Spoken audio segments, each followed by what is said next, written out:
uma atividade que acontece no final da vida útil de uma embarcação. Toda embarcação ela tem um período de vida, né? E quando ela chega no final da vida útil dela, ela tem que ser dada alguma destinação para a embarcação. Isso chama-se de descomissionamento, que é o ato de tirar a embarcação de operação. Existem várias maneiras de você descomissionar uma embarcação, que é essa parte burocrática, e depois a gente entra na parte de desmantelamento, que é o quê? É a parte física do processo. É você de fato recortar, demolir a estrutura da embarcação. Esse processo de descomissionamento, desmantelamento, ele é dividido em algumas etapas. Eu separei aqui 5 dessas etapas e mais ou menos os valores envolvidos com esse processo. O descomissionamento ele é a maior parte do processo do fim da vida da embarcação, que envolve planejamento, desativação, transporte e retirada total de operação. Esse processo movimenta mais de 10 milhões por ano. É um valor considerável, porque a gente está vivendo um período na indústria naval que a gente tem a culminância, né, a convergência do final da vida útil de um boom industrial que a indústria naval viveu há 40 anos atrás, 50 anos atrás. Então, um volume muito grande de embarcações que foram produzidas há 40, 50 anos atrás estão chegando no final da vida útil agora. Então, tem um volume muito grande de embarcações. Vocês não estavam no início na parte da manhã, mas a professora Tatiana Cunha falou sobre transição energética, matrizes verdes de geração de energia, e algumas empresas estão tentando adotar iniciativas de produção de energia verde em embarcação. Uma empresa muito grande da indústria naval, que é a Maersk, encomendou quantos navios que você falou, Tati? 19 embarcações movidos a totalmente elétricos. As embarcações hoje em dia são diesel elétrico. Então, a Maersk encomendou praticamente 20 embarcações de energia elétrica, sem queima de combustível. E essas embarcações vão substituir embarcações a diesel que estão em funcionamento hoje. Para onde vão essas embarcações que estão em funcionamento e vão ser substituídas? Duas possíveis finalidades. Ou elas vão ser vendidas para ser usadas por países aqui da periferia do capitalismo, ou então elas vão ser desmanteladas. Então, esse processo inicial do descomissionamento, que envolve planejamento, você tem que saber qual a finalidade que você vai dar para a sua embarcação, para onde você vai vender, tem todo um processo de planejamento que envolve um determinado custo. A desativação operacional da embarcação, parar ela de operar, você tem que esvaziar os tanques da embarcação, retirar tudo, isso é muito custoso. Transporte e remoção inicial, por exemplo, você tem embarcações que fazem exploração de petróleo, por exemplo, no Mar do Norte. Você tem embarcações que fazem exploração na Bacia de Campos, aqui no Brasil. E aí, essas embarcações que estão fixadas lá, elas têm que ser removidas. E elas não têm propulsão própria. Porque um navio plataforma que faz a exploração de petróleo, por exemplo, o que se ocupa de espaço com motor, tanque de combustível, praça de máquinas, ocupa muito espaço. Então, o que é feito? Esse espaço é removido para dar espaço para tanque, para armazenar petróleo, certo? Então, essas embarcações que estão lá, elas não têm propulsão própria, elas não têm como chegar e sair de lá sozinhas. Então, a parte de retirada, remoção e transporte dessas embarcações é muito custoso, porque você tem que rebocar elas de lá da bacia até a costa. Isso é extremamente custoso. Depois dessa parte toda vem a parte de desmantelamento mesmo, que é a parte de corte, você vender a embarcação para um estaleiro, para ele poder cortar as chapas e tudo mais. E isso envolve também um custo muito elevado. Mas aí a gente se pergunta, aonde esse tipo de ação é feita? Em países como a Índia, gerando um cenário desse daqui, né? As embarcações são encalhadas na praia e são portadas sem nenhum tipo de preocupação com o meio ambiente nem com os trabalhadores. E aí a gente consegue ver imagem do Google Earth, que é o Google Maps agora, né? A gente vai clicar na imagem. A gente vê as imagens do Google Maps, como que fica o litoral onde o desmantelamento é feito. E a gente sempre se pergunta, né? A gente que pesquisa nessa área, por que nada é feito, por que isso acontece dessa maneira e ninguém toma providência. Existe uma convenção internacional, que é a Convenção de Hong Kong, que fala sobre essas práticas. Porém, a Convenção de Hong Kong foi elaborada, foi proposta em 2009 e só entrou em vigor agora em 2025. Então levou-se muito tempo para ela poder entrar em vigor por causa desses 3 únicos critérios. Ela só tinha 3 critérios para entrar em vigor.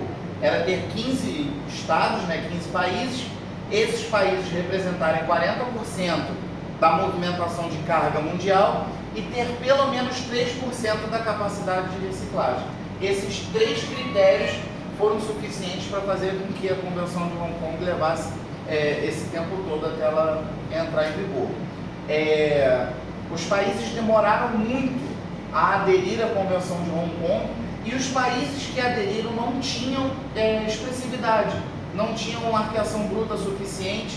O primeiro que teve arqueação bruta suficiente para impulsionar a Convenção de Hong Kong foi o Panamá, com 17,21% da Convenção de Hong Kong, e ele só entrou em 2016, sendo que a Convenção foi proposta lá em 2009. Então, muitos atrasos dos países fizeram com que a Convenção não fosse aprovada e, com isso, a gente não tem como obrigar os países a se adequarem, a mudarem as suas políticas. Só em 2023, com a entrada de Bangladesh e da Libéria, que a gente conseguiu alcançar os critérios e ainda assim ela não entrou em vigor. Mas aí a gente se pergunta, e os principais players mundiais, que são China, Estados Unidos, o próprio Brasil, aonde estão eles nesse cenário? A China sozinha resolveria o problema, porque ela tem mais de 15% da arqueação bruta mundial e um potencial de reciclagem de 5,5%, mais do que o exigido. Mas a China não demonstra interesse em participar da Convenção de Hong Kong, assim como os Estados Unidos. E o Brasil fica só assistindo. Por que o Brasil fica só assistindo? O Brasil tem um potencial muito grande para fazer com que a Convenção seja colocada em prática aqui no país. Por quê? O Brasil tem cerca de 40 a 50 estaleiros ativos em todo o seu território. Desses 40 a 50 estaleiros, 10 a 15 estão inativos por falta de demanda, sendo que a maioria deles está aqui no estado do Rio de Janeiro. Só na Baía de Guanabara a gente tem 15 estaleiros ativos e 6 a 8 inativos. Mas o que a gente pode fazer com isso? Quais oportunidades a gente consegue tirar desse cenário de descomissionamento? O Brasil, ele já tem vários critérios que possibilitariam a gente fazer dinheiro com o descomissionamento. A gente tem infraestrutura, a gente tem tecnologia, a gente tem política de gestão de resíduos, a gente tem legislação de segurança do trabalho muito rígida e a gente tem capacidade técnica de implementar o descomissionamento.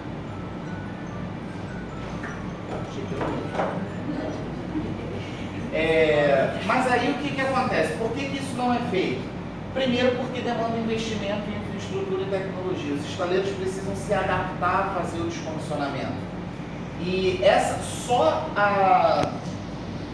para investimento, estima-se através de dados da FGV que só a estimativa de investimento para adaptação ao descomissionamento movimente até R$ 1 bilhão para os estaleiros se adaptarem ao descomissionamento. Não é realizar, é só fazer obra para poder realizar. Isso já tem uma previsão de movimentar muito dinheiro.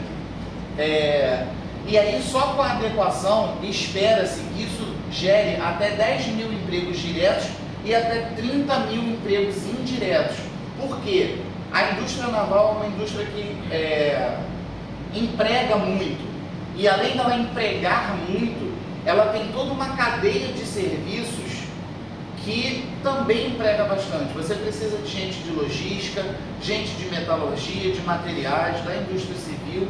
Então você tem várias outras indústrias que são simbióticas à indústria naval. Por isso uma quantidade tão grande de empregos indiretos. Então, estima-se, né, que o total de investimento possa chegar a 1,3 bilhões de dólares. Né? É um valor considerável para ser investido no país. Mas como que a gente pode alcançar isso? Por que a gente não alcançou ainda? Por que a gente, se a gente tem esse potencial, se a gente tem tecnologia, por que a gente ainda não chegou nesse lugar? Porque faltam alguns entraves. A gente não fomenta pesquisa no país, né? A gente tem pouco investimento em pesquisa nessa área. A parceria entre a academia e a indústria ainda é limitada. A gente tem muita dificuldade. A indústria tem demandas que não passam para a academia. Então a indústria está lá com um problema e não fala para a gente, pô, me ajuda a resolver isso aqui. E a academia está estudando coisas que às vezes não vai dar solução para a indústria. Então, essa relação da indústria com a academia precisa ser uma relação mais íntima.